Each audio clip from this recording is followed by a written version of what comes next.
Ao vivo! E bom dia, bom dia, bom dia! Sejam todos muito bem-vindos mais uma vez ao nosso Evangelho online das 9 horas. Esse Evangelho que foi iniciado por Eurípides Barçanufo, lá quando ele estava encarnado em Sacramento, e muitos corações se dispuseram a dar continuidade. Nós temos os irmãos de Sacramento, e agora do Brasil todo e fora do Brasil. E hoje é uma alegria muito grande para o meu coração receber esse amigo querido, que nós tivemos a oportunidade desse reencontro durante esse período de pandemia. Olha como a pandemia está sendo boa para todos nós. Então seja muito bem-vindo, Leonardo Arruda, que Jesus o abençoe. Obrigado, Mi. Bom dia a todos que nos acompanham. Agradeço imensamente a oportunidade de mais uma vez estar aqui, né?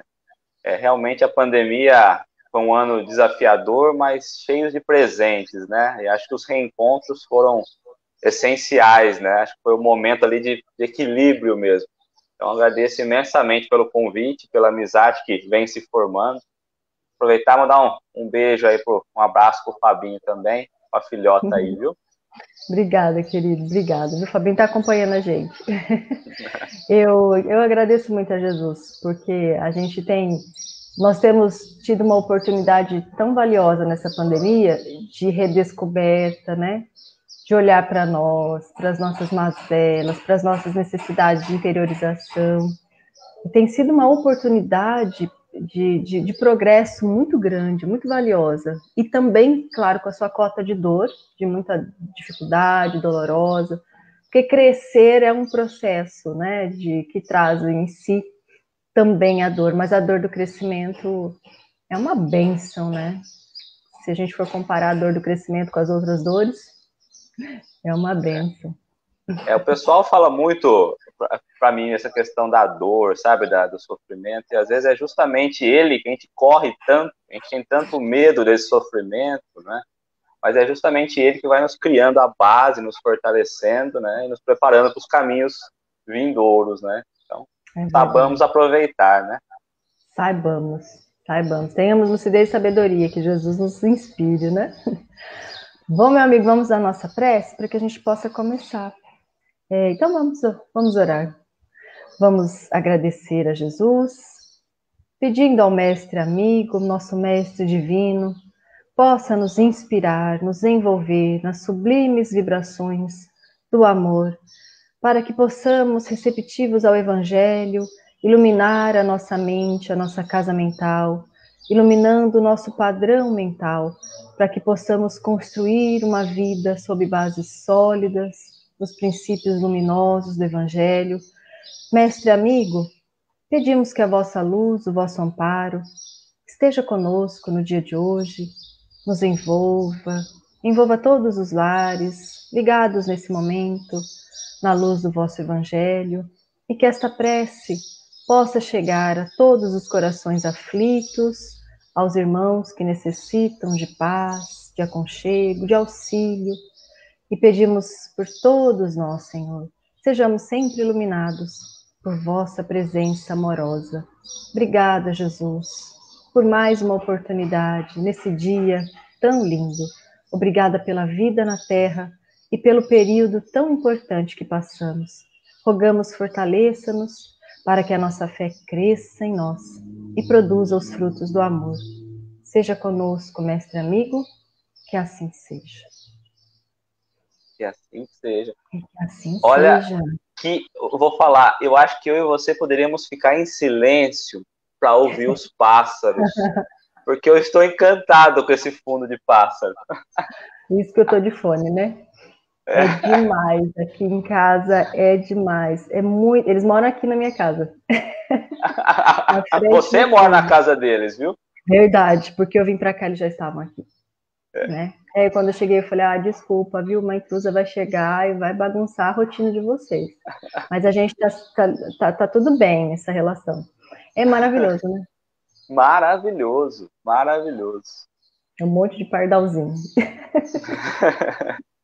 Muito bom. Bom dia, Fábio Aguilar Conceição. Seja bem-vindo. Fabinho. Ô, Léo, então, meu amigo, a palavra é sua. Você começa com a leitura para nós, Léo? Eu não estou com ela inteira aqui. Mas, eu acho que só vale até aquilo que nós comentamos, né? Essa passagem, ela trabalha em 3 evangelhos, né? Nós temos falado, né, de Mateus, Marcos e Lucas. E como que a gente consegue tirar significados mais profundos dentro de um e de outro? Qual o olhar? Porque às vezes a gente fala assim, Mateus tem esse olhar, Marcos esse, Lucas esse. Mas a situação que envolve ali, você vê que de repente cada um consegue ver de uma importância ímpar. Nós falamos de trabalhar Mateus. Quando nós viemos para Marcos, abriu uma imensidão para nós, né? Então, eu falei, meu Deus. Então, é uma passagem um pouco, não difícil, mas um pouco delicada ali em alguns aspectos, né? É verdade, é verdade. Então, vou ler então, tá? Se me permite. Tá. Marcos, capítulo 9, o versículo 14 ao 29. Dirigindo-se aos outros discípulos, viram uma numerosa turba ao redor deles, e escribas debatiam com eles. Vendo-o, imediatamente, toda a turba ficou pasma, e correndo para ele saudava-o. Perguntou-lhes: Que debateis entre vós? Alguém da turba lhe respondeu: Mestre, eu trouxe a ti o meu filho, que tem um espírito mudo. E onde quer que o subjugue, convulsiona-o. Ele espuma, rilha os dentes e definha-se. Disse aos seus discípulos para que o expulsassem, mas não foram capazes. Em resposta, diz a eles: Ó geração incrédula, até quando estarei convosco? Até quando vos suportarei? Trazei-o para mim. E o trouxeram para ele. Ao vê-lo, o espírito imediatamente o atormentou, caindo sobre a terra, rolava, espumando. Perguntando ao pai dele: Quanto tempo isso lhe acontece? Disse-lhe: Desde a infância. Muitas vezes o lançou, tanto no fogo quanto na água, para o destruir. Mas, se podes algo, socorre-nos, compadece-te de nós. Disse-lhe Jesus: Se o podes, todas as coisas são possíveis ao que crê. Imediatamente, gritando, o pai da criancinha dizia: Eu creio, socorre minha falta de fé. E Jesus, vendo que a turba se aglomerava, repreendeu o espírito impuro, dizendo-lhe: Espírito mudo e surdo, eu te ordeno, sai dele e não mais entreis nele. Gritando e contorcendo-se muito, saiu, e a criança se tornou como morto, a ponto de muitos dizerem que morreu. Mas Jesus, agarrando sua mão, o ergueu, e ele se levantou. Quando entrou em casa, seus discípulos o interrogavam em particular: Por que nós não pudemos expulsá-lo? Disse-lhes: Este gênero de espírito de nenhum modo pode sair, senão com oração. Linda passagem. E a gente vê ali no começo dela, né? Quando a gente vai vendo, eu falei dos outros evangelhos, porque às vezes nós vamos trazer alguma peculiaridade que não vai estar aqui em Marcos. Então a gente vê Jesus, ele vem de algum lugar. Da onde Jesus estava vindo? Ele vem do Monte Tabor, justamente onde ele teve a transfiguração.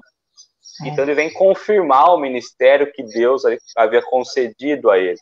Ele vem, quer dizer, nessa passagem, ele vem afirmar que o que ele vai fazer, ou o que ele fez, é justamente porque ele vinha como filho de Deus realmente, né?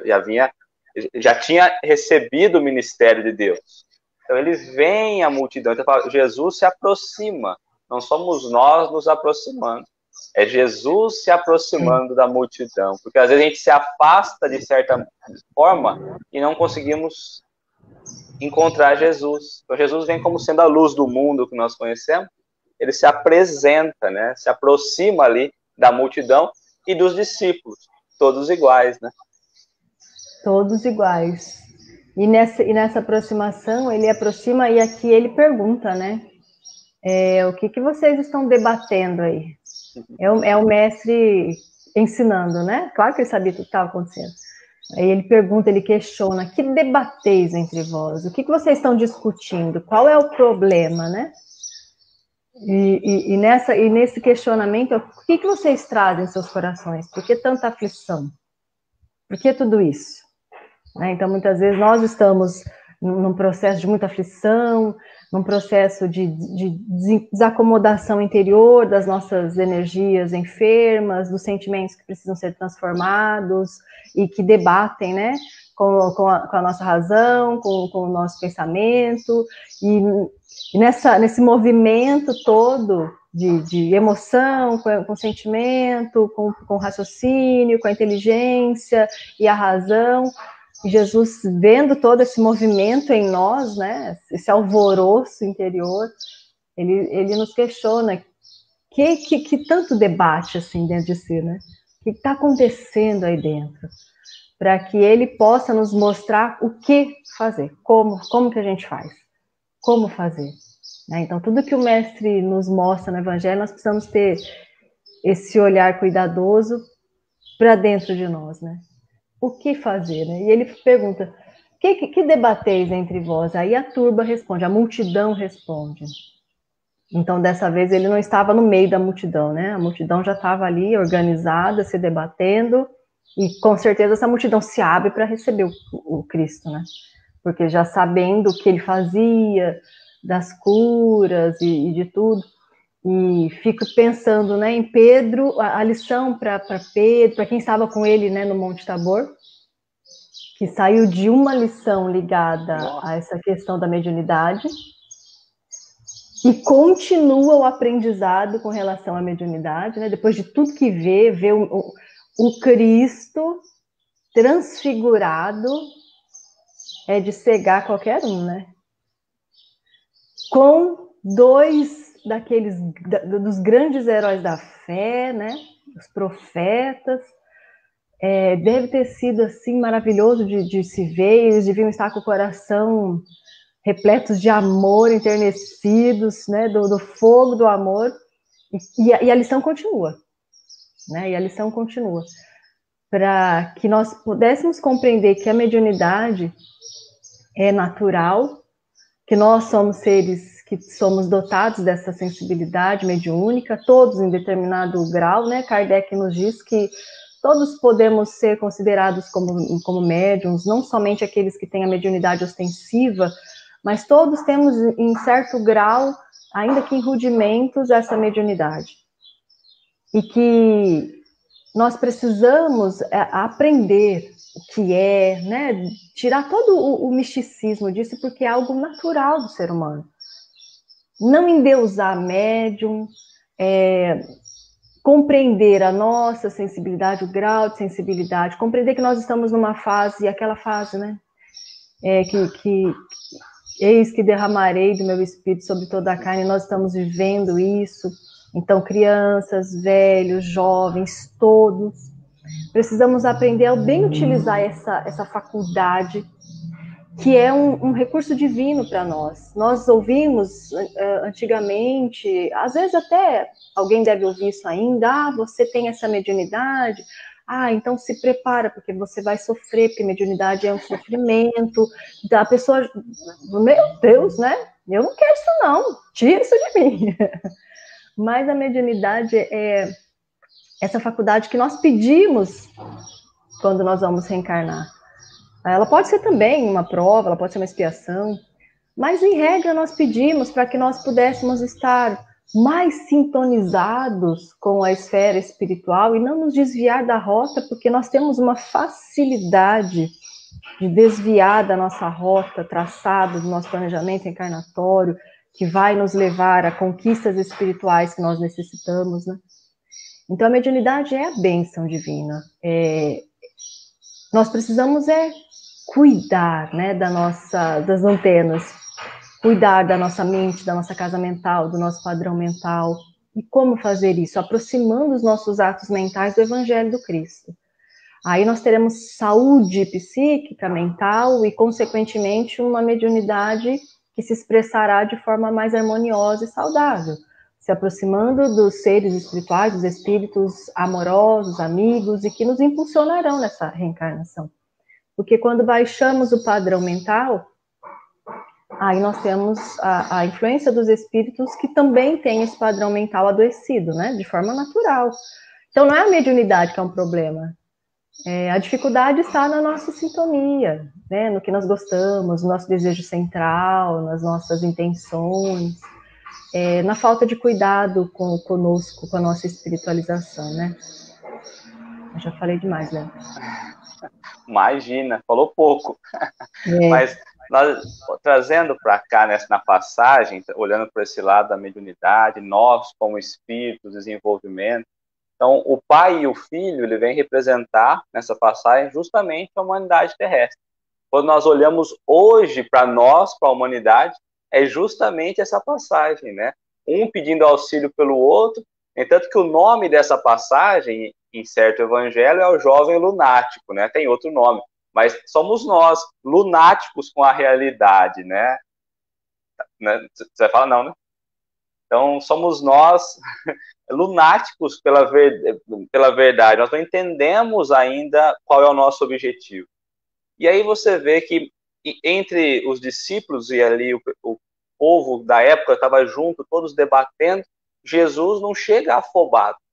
E quando a gente olha para o lado da mediunidade ou pelo lado de qualquer confusão ou qualquer dúvida, geralmente nós queremos chegar afoitos, já responder, já solucionar. Não, Jesus chega calmo, né? E ele pergunta o quê? Nós já iríamos querer resolver o problema. Jesus vai perguntar, mas desde quando está assim? A preocupação dele, mas olha, calma, vamos analisar a situação, desde quando está assim, vamos entender? E nós já queremos chegar e resolver. Então veja, aí ele vai falar, desde a infância. Por que desde a infância? Porque nós ainda estamos na infância do desenvolvimento espiritual, mediúnico. Nós não conhecemos ainda a verdade, não conhecemos o cenário como um todo, né? Então, nosso intelecto ainda não amadureceu para as verdades. Estamos nós fixados na infância. E se nós estamos na infância, nós ainda trazemos também a nossa fé vacilante, né? Tanto que o pai pergunta, se podes, bom, se Jesus não pode, quem poderia então, né? Então você vê ali que ele se coloca em dúvida. E mais à frente ele coloca que ora ele se joga na água, ora se joga no fogo. E aí nós poderíamos pensar, bom, mas isso teria o que a ver com a mediunidade ou com o desenvolvimento espiritual? Porque, na verdade, a gente trabalha a mediunidade, mas a mediunidade é uma faculdade natural do espírito. Então, é o avanço espiritual que nos propicia o amadurecimento mediúnico, né? Então, não é, bom, eu não sou médium, não serve para mim. Não serve. Nós estamos falando aqui de desenvolvimento espiritual. É muito importante essa questão. E aí ele vai falar, tem hora que se joga na água, tem hora que se joga no fogo.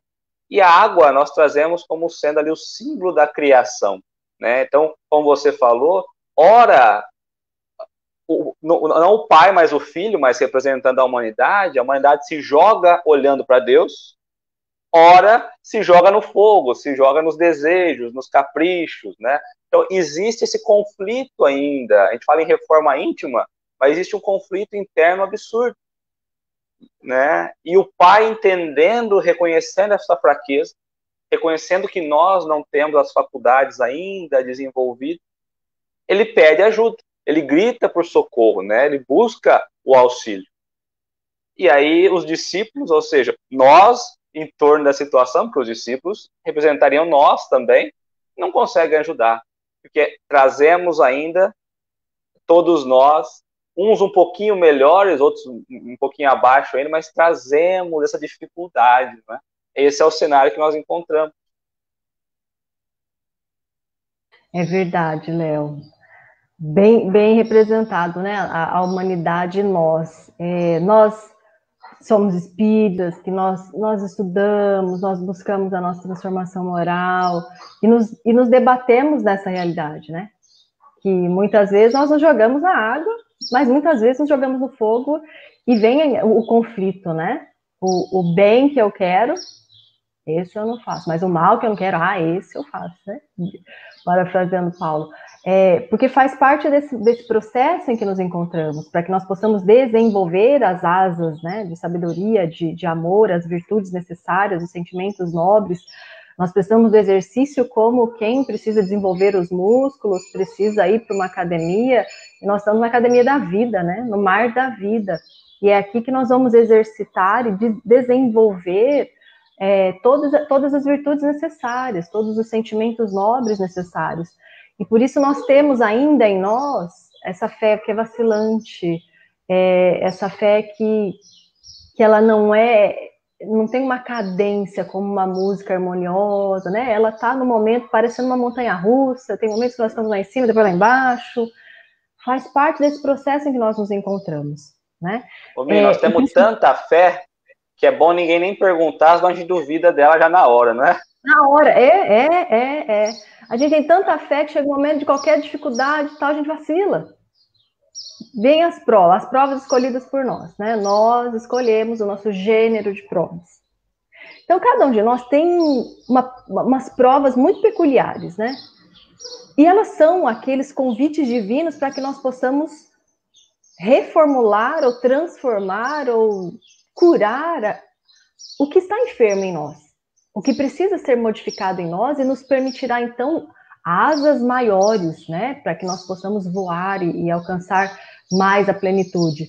Então, nós escolhemos aquele gênero de prova de acordo com a nossa necessidade espiritual. E quando aqui chegamos, iluminados pela luz da doutrina espírita, muitas vezes as provas se aproximam de nós e nós entramos em processo de vacilação da fé. Quando não, nós temos uma fé que ela é tão delicada e frágil que nós estamos num grupamento espírita. Então, se alguém do nosso grupo espírita vacila, ou se ele cai em erro, nós vacilamos na nossa fé, saímos em debandada, às vezes de uma casa espírita, às vezes de um trabalho, às vezes de um compromisso, porque o outro errou. E isso demonstra a nossa fragilidade da nossa fé, que precisa ser estruturada.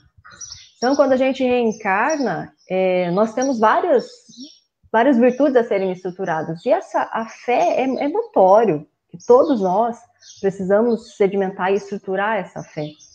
E para que isso aconteça, como é que vai ser, né? Com as provas.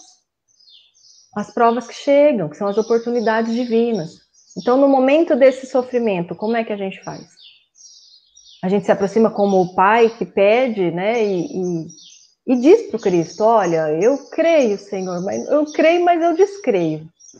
Eu creio, mas tem momentos que eu não creio. Eu tô crendo, mas não tô muito. Senhor, me ajuda na minha falta de fé, né? Na minha incredulidade. Quando a gente faz isso, né, nós abrimos o nosso coração, nós conseguimos nos compreender.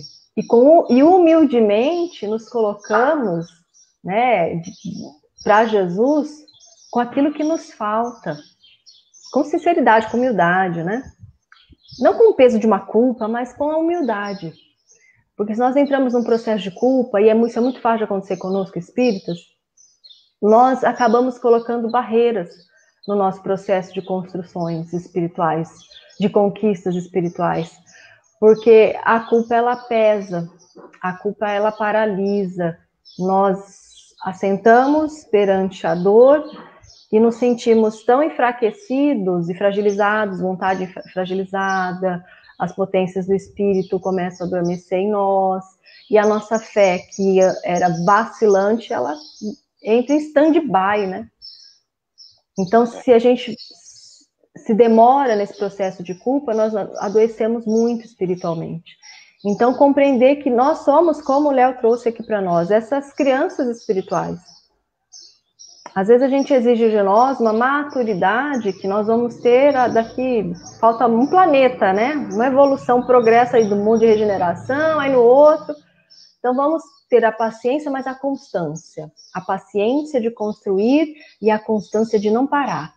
Né? A continuidade, o processo tem que ser continuado, todos os dias um pouco. Assim a gente estrutura essas virtudes, né?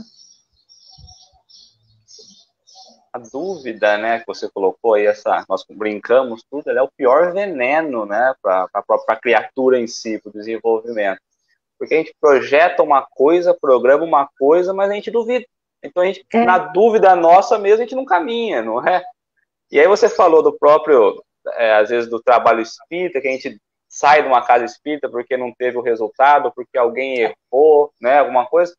Mas a passagem está aí também. Os discípulos falharam, né, ao tentar tirar o demônio colocado aí, né, a tentar curar o rapaz. Os discípulos falharam. E aí o pai questiona Jesus, será, se puder, né, como eu coloquei, se pode, ou seja, se você puder, ajuda, né, porque eu ainda sou incrédulo, ele coloca lá embaixo, eu sou incrédulo. Mas ele se reconhece incrédulo, mas pede aos discípulos, pediu para Jesus, ele não entendeu a diferença, e nós também não, porque nós nos apoiamos na questão dos seres que estão conosco na encarnação, quando deveríamos nós apoiar em Jesus com a certeza. Lógico que em Deus, mas Jesus como nosso modelo maior ali, né? Então, nós em toda religião, nós vamos encontrar a fé, mas é aquela fé comentada em excesso, mas praticada no mínimo, né? E na tempestade a gente abandona ela e perdemos a confiança, né? Então, ora acreditamos, ora desconfiamos, como você colocou. E nessa passagem, quando ele vai trazer justamente o curar o menino, vou trazer como sendo a cura, né? Como tirando o mal do menino, vamos trazer assim. Jesus não chegou e teve que fazer tanto esforço, né? Não foi um sacrifício, pelo contrário. No texto coloca, bastou a chegada de Jesus. Jesus ordena que ele se restitua, né? Ou que o espírito saia, mas que ele se restitua com o objetivo que realmente ele tem que ter, pelas palavras. É o magnetismo ali, aqui entra a mediunidade, mas entendendo que é o desenvolvimento espiritual, trazendo Cristo, óbvio, como exemplo, está muito distante de nós, mas esse é o caminho. Ao chegar, a questão, o impacto vibracional que chegou junto com ele, é o que movimentou isso. No começo você diz, Jesus chegando e aquela multidão se abrindo. Mas eu estava imaginando até a questão energética do Cristo, né? Ele entrando e a própria energia dele fazendo a multidão abrir.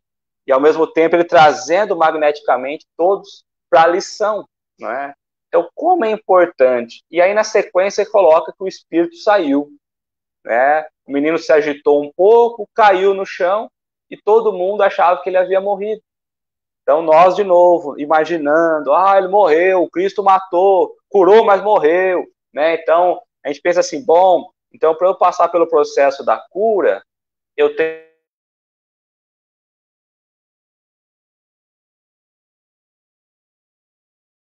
somente assim ou melhor, através das reencarnações. Somente através das reencarnações que eu vou conseguir, então, me curar, ou me ajustar, ou me aperfeiçoar. E aí Jesus vai lá, dá a mão pro menino, com calma de novo, todo mundo conversando, imagina o burburinho que não estava ali, né? Morreu, Jesus matou, enfim. Dá a mão pro menino e traz ele novamente. E aí, aí eu fico olhando e imaginando, quando Jesus faz esse movimento de dar as mãos, é um momento em que o Cristo entra em ligação com o espírito do menino e ele se desliga das coisas da matéria, das coisas da terra e sente o envolvimento de Jesus. Sente o que seria estar num degrau acima, como nós falamos mediunicamente, né? Conseguir olhar pelas coisas espirituais, como você bem colocou.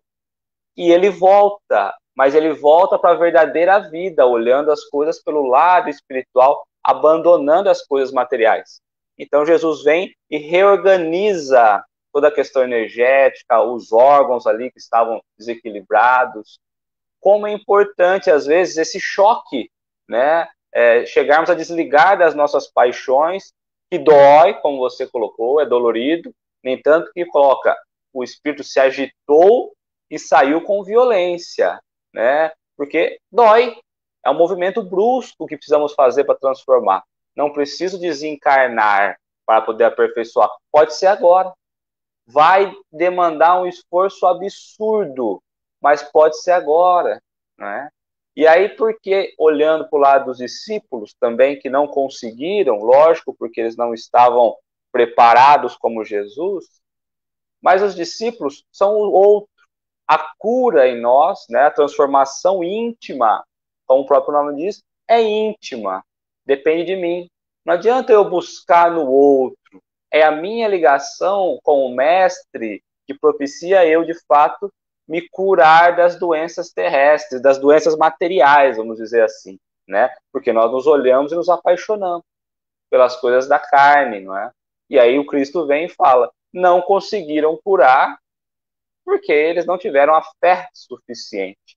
Ou o jejum, como é colocado, mas o jejum aqui não é o da comida, o jejum aqui é justamente da materialidade. Então, quando nós abrimos mão, fazemos o jejum material, nós conseguiríamos, então, curar, ou melhor, conseguiríamos estar em sintonia com o alto, e aí usar dessa mediunidade, ou desse magnetismo, ou dessa elevação do Cristo, porque estaríamos nós saindo da infância espiritual e caminhando para um progresso, né? Falei muito, né? Não nada. Ai, Léo, super legal. Super, eu fiquei, você falando, e eu fiquei me imaginando na figura desse menino aí, dessa criança, né?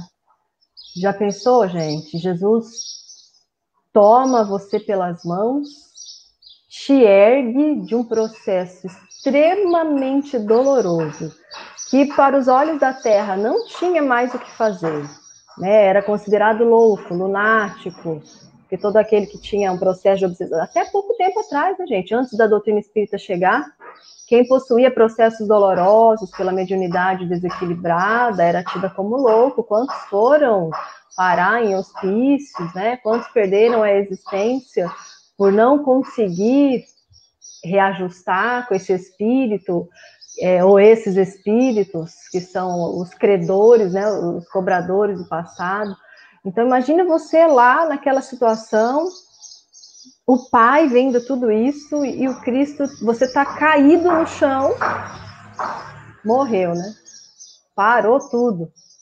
Porque o processo choque é muito doloroso, né? A gente sabe que quando nós que trabalhamos na casa espírita, às vezes acontece de chegar até nós, né, obsessões de estado bem grave, e esse era um grau máximo de obsessão, tanto é que o menino já não tinha mais o poder do seu livre-arbítrio, dos seus atos, o espírito fazia o que ele se jogasse em locais perigosos, como por exemplo no fogo. Então, nesse caso, já há o sequestro da inteligência, das faculdades, né, do raciocínio. Então, nesse caso, a gente sabe que para que haja a separação é algo muito gradativo, porque se for feito algo muito brusco, há realmente um risco dos órgãos vitais se prejudicarem. Então, é um processo que acontece lento e gradativo, para nós, né? Lento, gradativo, com a reforma moral do ser, com a reforma também do espírito, para que ambos se desenlacem, porque há um entrelaçamento mútuo, aí, é recíproco. A obsessão nunca, nesse teor que ela está, nesse grau que ela se encontra, é uma obsessão recíproca, né? Os dois se obsidiando aí. Então, nesse caso é delicado. Se há uma separação brusca, há perigo para os órgãos até físicos do obsidiado.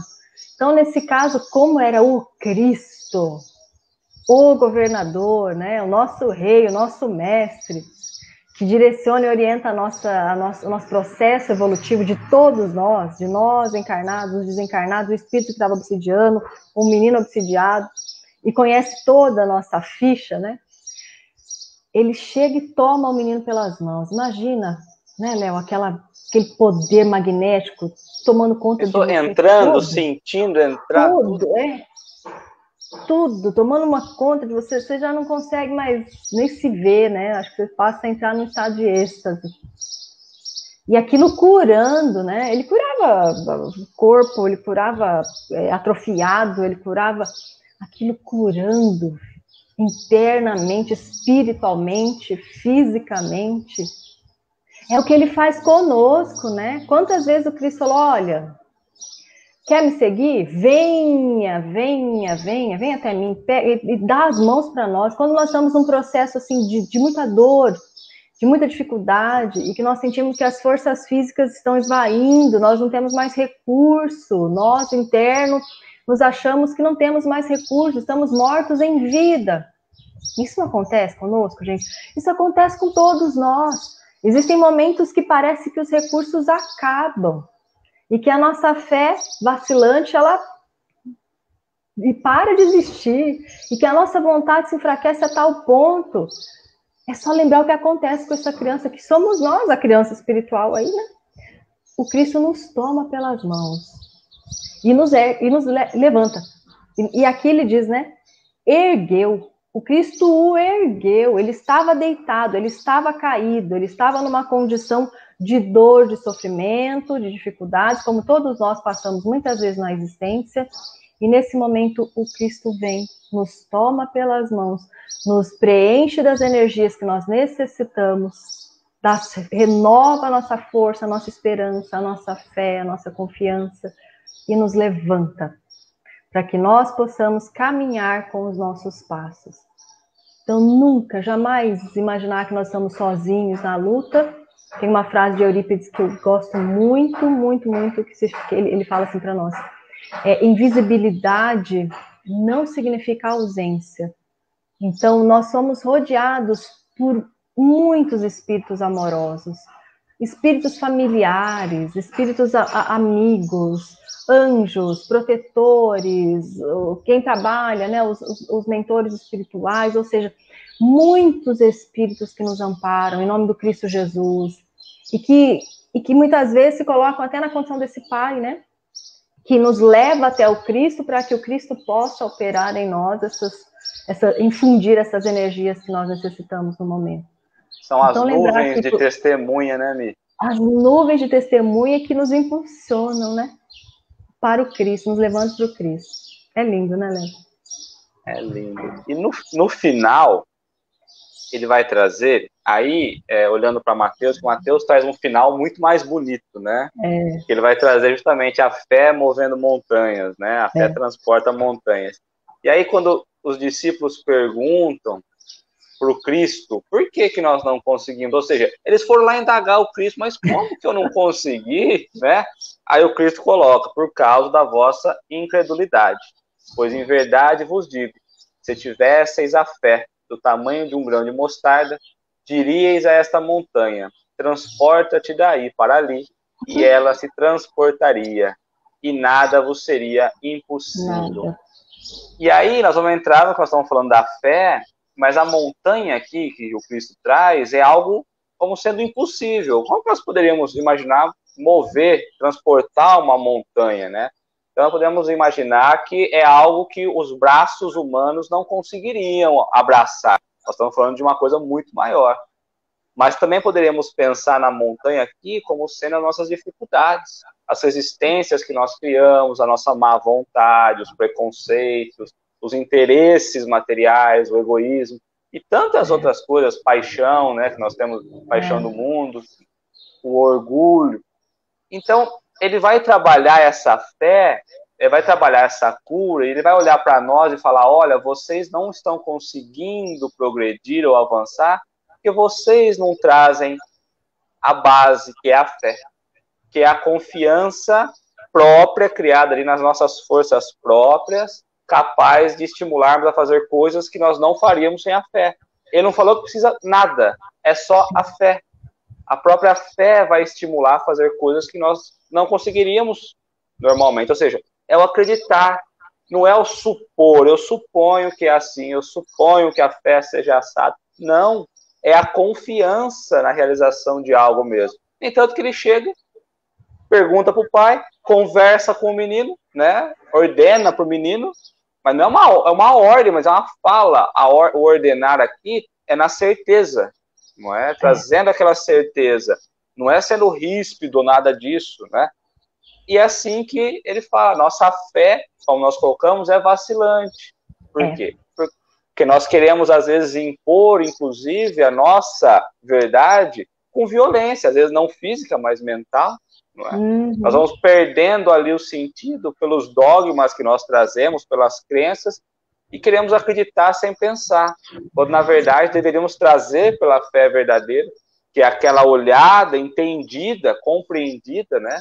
Mas que age sempre com paciência, com calma, sabe esperar, que é o Cristo. Cheguei, Deixa eu analisar com calma, agora eu vou agir, não é? Com humildade. Então, a diferença disso, né?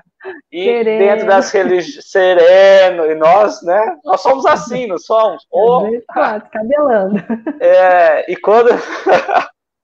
E quando nós trazemos para dentro da religião, nós imaginamos ter uma fé inabalável, quando na verdade ela é totalmente abalável.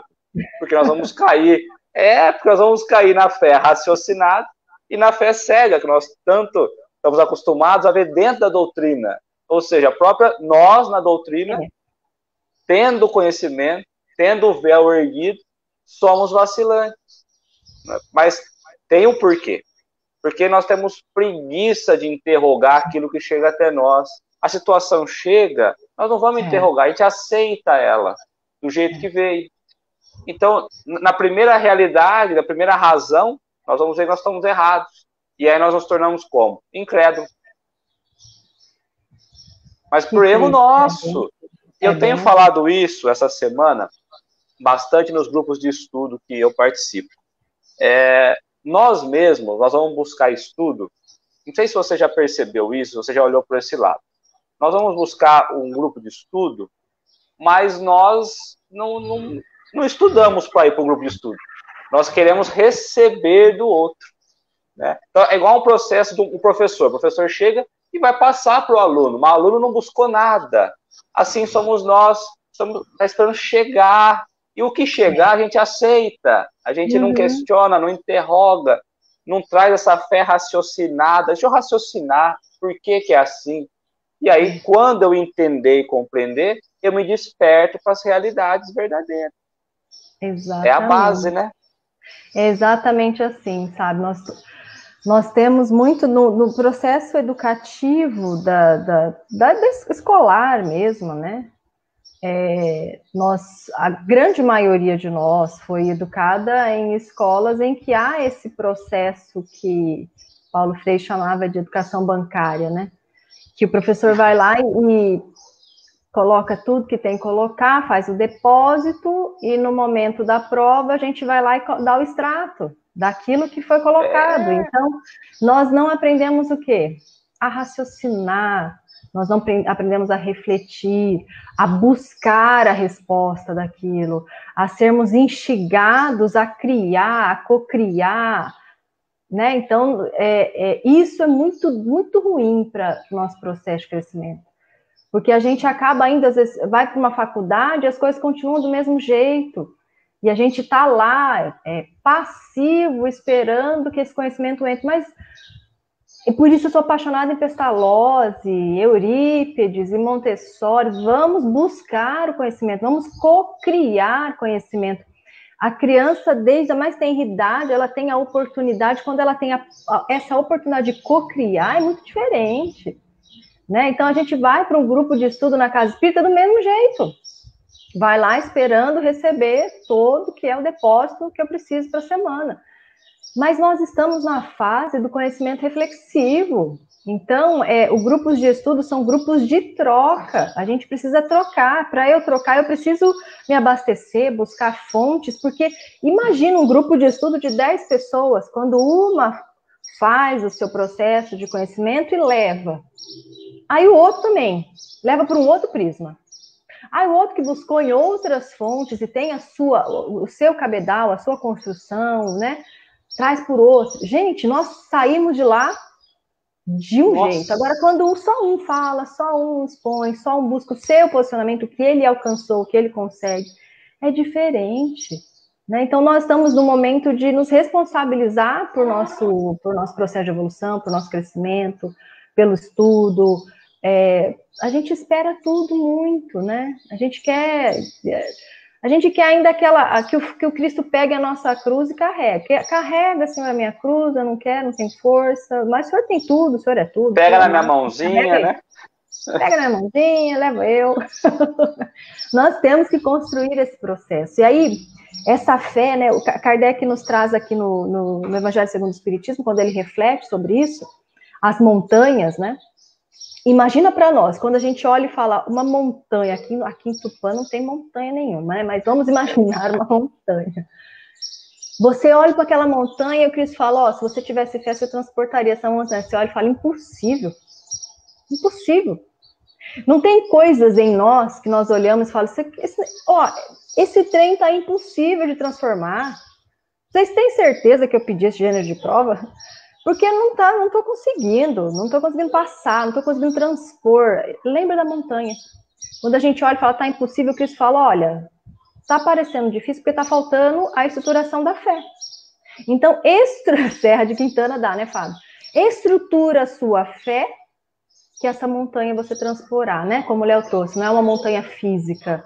Seria mais fácil a física, muitas vezes, do que as nossas montanhas das nossas construções doentes de milênios.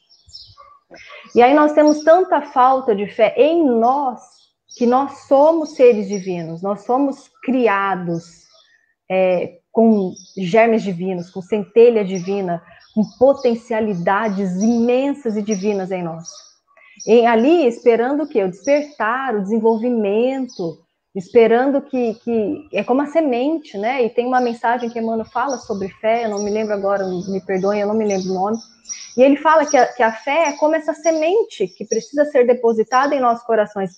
Agora, pare e pensa, você já plantou semente num solo duro, num solo que não é tratado, que é árido, que é seco, uma terra que parece areia? Não vai nascer. Para que a plantinha seja depositada uma sementinha e essa plantinha brote, essa terra precisa estar afofada, remexida, preparada, adubada, ou seja, como é que esses processos acontecem em nossos corações, né? Eu preciso mexer, remexer, vem o suco, vem a agressão para que a dor, né? Para que aquele coração duro, ressecado, aparentemente infértil, possa se tornar uma terra boa, uma terra fértil. E essa terra preparada, qualquer sementinha que cair ali, e mais um pouquinho de recurso divino da água, que é todos os dias eu vou regar. Todos os dias eu preciso regar para que essa fé se estruture. Eu não vou plantar essa semente, virar as costas e sair. Porque não vai acontecer, né? Então eu planto a semente, o Cristo planta a semente em nossos corações e nós precisamos fazer o processo de regar todos os dias. Como tem sido os nossos processos de regar essas sementes, essas potências divinas? Então muitas vezes a gente espera do outro, de um médium, de um dirigente espírita, do monitor do estudo, eu espero de alguém, eu espero do outro, mas a semente está em mim. E aí, quando Kardec fala assim para nós, essa fé é a confiança nas nossas potências. Nós somos divinos, vós sois deuses. Brilha a vossa luz. Pode fazer o que eu faço e muito mais. Muito mais. Você fala, como assim muito mais? Né? Então a gente precisa trabalhar em nós essa fé, que ele fala assim, ó, a fé robusta confere a perseverança, a energia e os recursos necessários para a vitória sobre os obstáculos, tanto nas pequenas quanto nas grandes coisas. Então, a fé robusta é o que a gente precisa estruturar. Não é um remédio que eu tomo, é uma semente que eu planto, né? É a sementinha plantada e que eu tenho um campo aí para cuidar, todos os dias. E que depende do meu esforço, porque os recursos divinos virão. E você vê como nós, sem crítica, né, mas como nós, próprios espíritas, passam por uma questão muito batida. Eu tenho feito o estudo do céu e inferno, e eu tenho analisado muito a conduta de Kardec ao analisar, na própria codificação, como ele analisava o cenário, né? Uhum. Então, sempre, eu vou trazer por mim, mas é algo que eu vejo em todos também. A gente fala assim, Kardec tinha a formação dele, era discípulo de Pestalozzi, e a gente repete isso, discípulo de Pestalozzi. Mas qual a vantagem de ser discípulo de Pestalozzi? Né? Porque se a gente não olhar para isso, não, porque a gente fala assim, é discípulo de Pestalozzi. Tá, mas o que Kardec trouxe dele para a doutrina? Qual foi o olhar que ele fez, o movimento que ele fez para fazer a doutrina com base em Pestalozzi? Porque foi o que ele fez. é o experimentar, é o buscar e não ficar parado a teoria e eu vou pela teoria e aceito. Não, eu vou experimentar, eu vou a campo, porque a fé, como é colocada, ela tem que ser ativa. Não uma fé que eu falo, eu tenho fé e fico parado e vou só ler, vou ler, vou ler. Não, né? Então a gente passa primeiro passo, Kardec, discípulo de Pestalozzi. O que isso significa? Significa que ele foi ativo. A fé dele foi construída. E como você colocou, a fé ela não consegue ser receitada, não é um remédio. Ela não consegue ela não consegue prescrever a fé. Cada um adquire a sua fé através das experiências, através do tempo. Então não é lendo um livro, né? É importantíssimo ler para despertar, mas é através do tempo, das experiências, das relações, a lei de sociedade não vai nos trazer muito isso, não é? E a dúvida é, e por que nós evitamos, então, essa construção?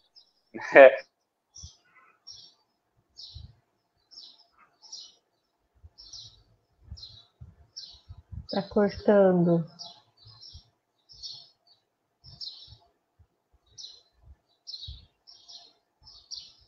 Vocês conseguem me ouvir?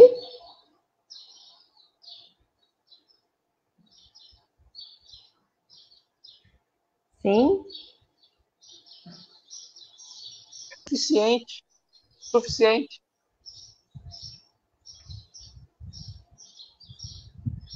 Voltei. Voltou. Voltou, Leonardo. Então, quando nós olhamos ao redor, nós temos provas suficientes de Deus para criar a nossa fé. Então a gente fala assim, não, eu não tenho fé porque eu não consigo ver Deus, eu não consigo sentir Deus. Não. Será que não é por descaso? Será que não é por preguiça, por medo, por orgulho? E quando a gente faz esse movimento, como Kardec nos coloca, né? Ele vai colocar a frase tão conhecida de Kardec: fé inabalável só é aquela que pode encarar de frente a razão em todas as épocas da humanidade. Quando ele traz isso, é porque eu preciso entender um processo independente da época da humanidade, independente da situação, a razão me traz a base para isso.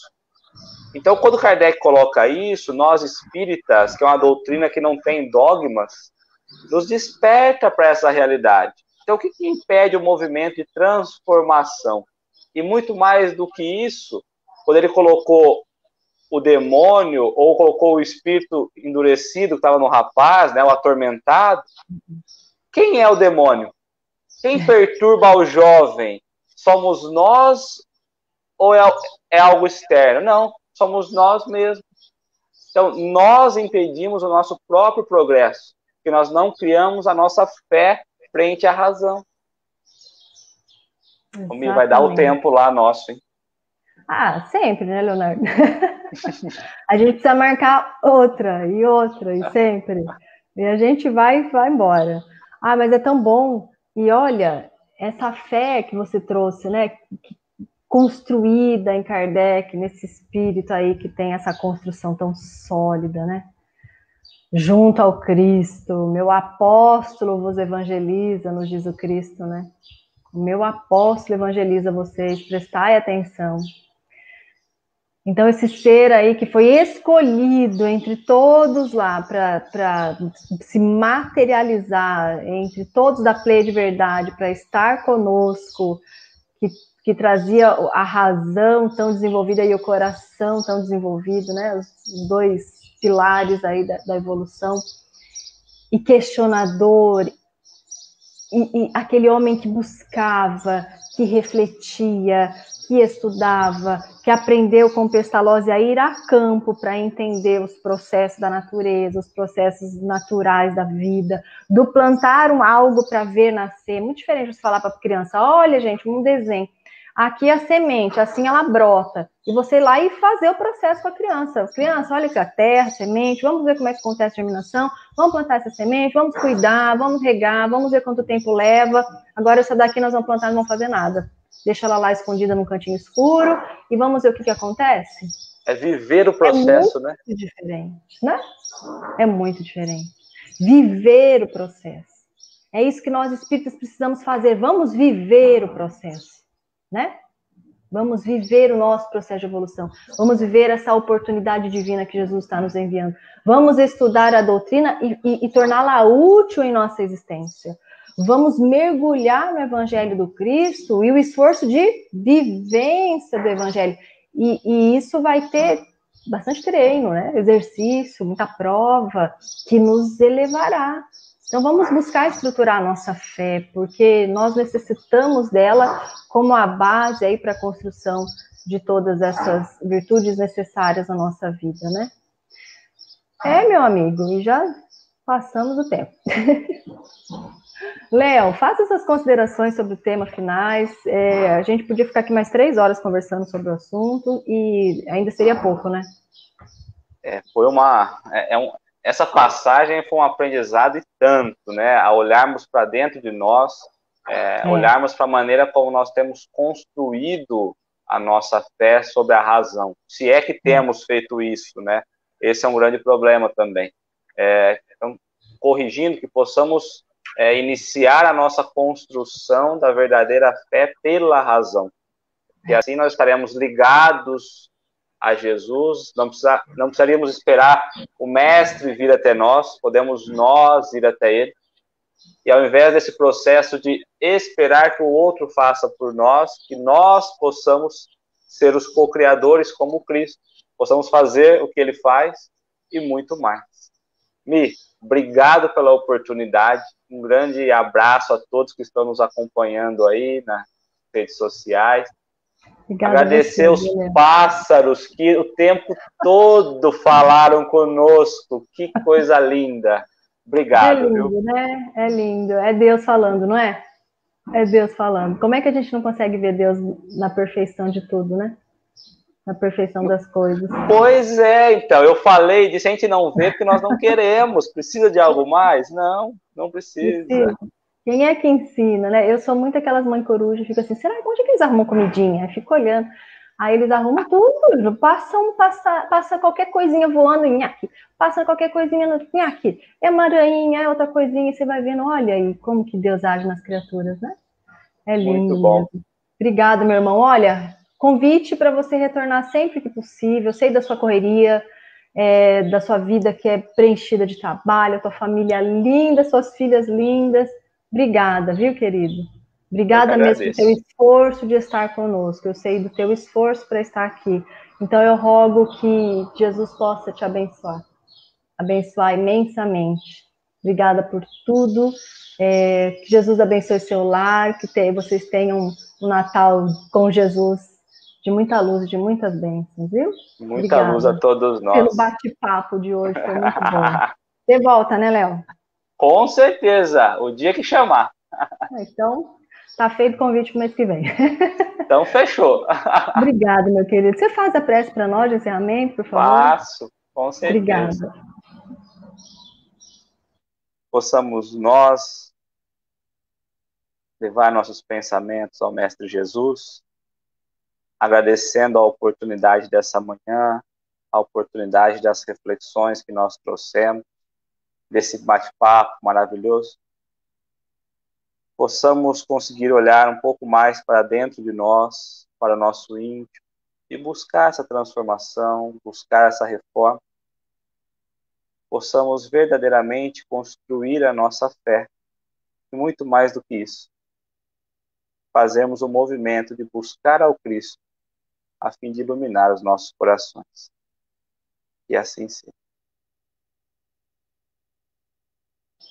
Que assim seja, amigo. Obrigada, viu? Obrigada mesmo. Obrigada a todos os amigos que aqui estiveram conosco hoje. Semana que vem nós estaremos aqui com o Felipe Mascarenhas, lá do Sul, Felipe! que traz o seu sotaque todo especial. Um coração muito amigo também, né? Que bom. Muitos encontros. Obrigada a todos e que Jesus possa nos abençoar. Obrigada, amigo. Beijão a todos. Fiquem com Deus.